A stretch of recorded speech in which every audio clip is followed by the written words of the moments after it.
Jazakallah, Jazakallah. May Allah reward you very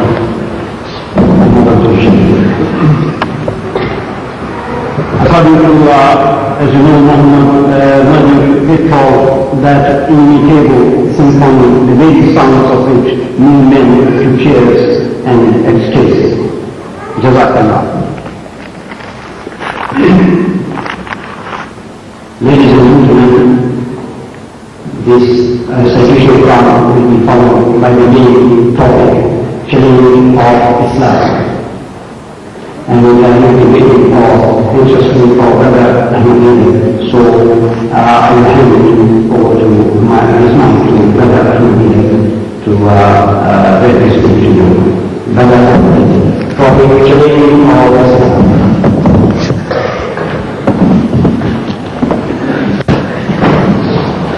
أعوذ بالله من الشيطان الرجيم بسم الله الرحمن الرحيم ولن ترضى عنك اليهود ولا النصارى حتى تتبع ملتهم صدق الله العظيم.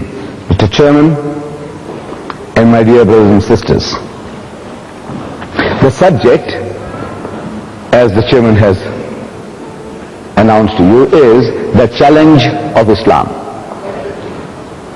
See, Islam is a challenge to all the other isms, and more especially to the Jews and the Christians.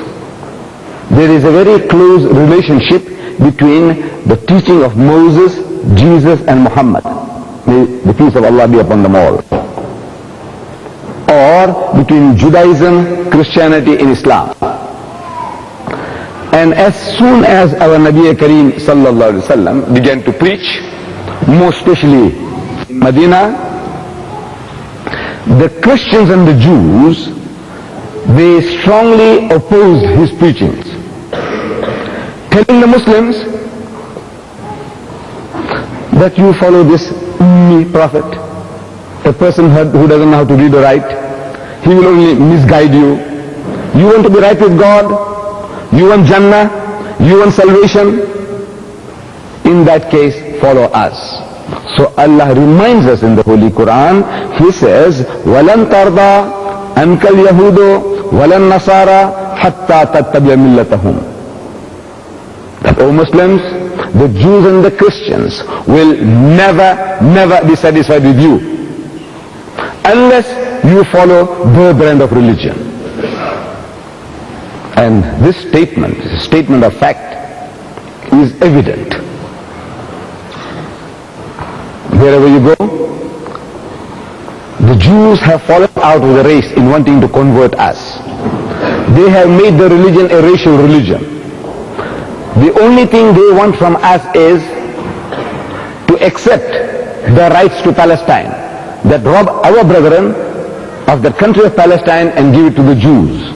They will be satisfied with us. They do not want to convert anybody into their faith. Their faith is now a racial religion.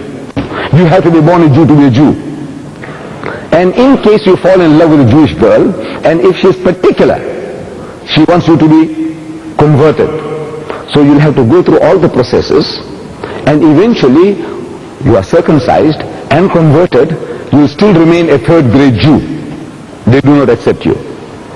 They want political recognition. That's all. But the Christian is foremost in wanting to change our people, to convert our people to his way of life. And in that there are more than 1,000 different churches and denominations. Each and every one is looking for converts. The majority of my brethren that I see before me here seem to hail from the Indo-Pakistan subcontinent, the undivided India. That's what I see. Now, the first experience we had of this challenge, of this opposition, was soon after the British conquest of India. When the British conquered India, they realized that at any time, anybody will give them trouble, it will be the Muslims. Because power, rule, dominion was wrenched out of their hands, and they were a militant people. Sooner or later, they will aspire to get power once more again. So, if they can convert the Muslims, if they can change them to accept Christianity, teach them to turn the other cheek, as their Lord Jesus had told them that if they strike you on the right cheek, give the other. Teach the Indian people, the Indian Muslims, to turn the other cheek, then you can rule India for 1,000 years. From the Hindus of the time, they had no fear, because they were as docile, sheepish as the cows that they were worshipping. No fear from them. It was the Muslim who was a danger. So they went out on their mission into India of wanting to convert our people, the Muslims of India. And they started pouring in the missionaries into India like frogs in the rainy season. And they started challenging the Muslims to public debates. At first the Muslims were reluctant. These people had just conquered us. If you speak a bit too militantly, they might capture you and send you to the Andaman Islands, Kala Pani, black waters, like Robben Island in South Africa. Talk too much, Robben Island. Talk too much, Andaman Islands. You want to go there? No. So mum is the word, keep quiet. But now the missionaries, they started mastering our language. They learned Urdu. And they started challenging the Muslims to debates in Urdu. At first the alims had a good excuse that we don't know that language. Now they say, look, Maulana Sahib, they want to speak to us in our language.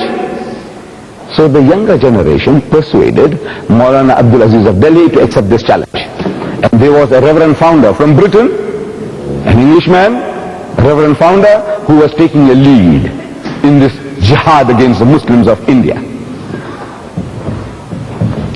And a debate takes place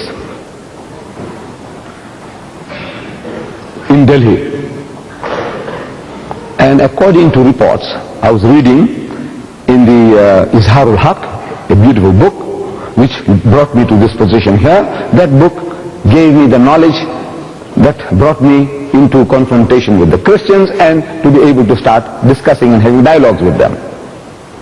So in that book I'm reading that this debate takes place and 100,000 people gathered. I don't know how sound was carried on those days because there was no microphones and no loudspeakers. But perhaps people vicariously, from the distance they can see and they can hear something, and people pass it on and say, Mauli Sahib ne yu mara, and founder ne ye kaha, something like this, like that. So they gave an uppercut, and everybody is satisfied. So the debate starts, with the reverend suggesting to the Maulana, said, Maulana Sahib, get started, in Urdu, get started, shuru kijiye. So the Maulana responded that, you see, you are our elder brother. Christianity preceded Islam by 600 years. As such, you are 600 years our senior. And according to our culture, you have the first preference. Secondly, you are our guest. You are our guest.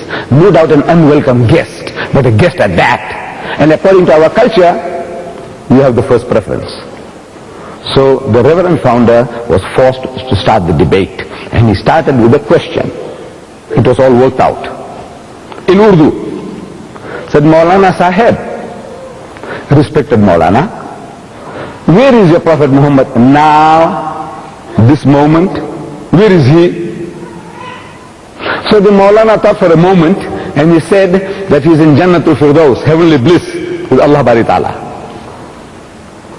Out of that answer came the second question. Said, all right, Maulana Sahib, tell us, where was he when his grandson Hussein was martyred at Karbala? Where was he then? So the Maulana again thought for a moment and he said he was still in Jannatul Firdaus, heavenly bliss with Allah Bari Ta'ala.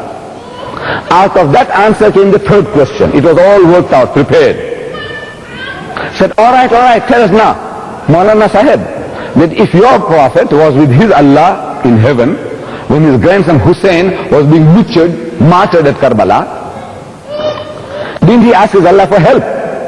Ya Bari Ta'ala, look what they're doing to my grandchild, please help him out of his difficulty. Didn't he cry out for help to Allah?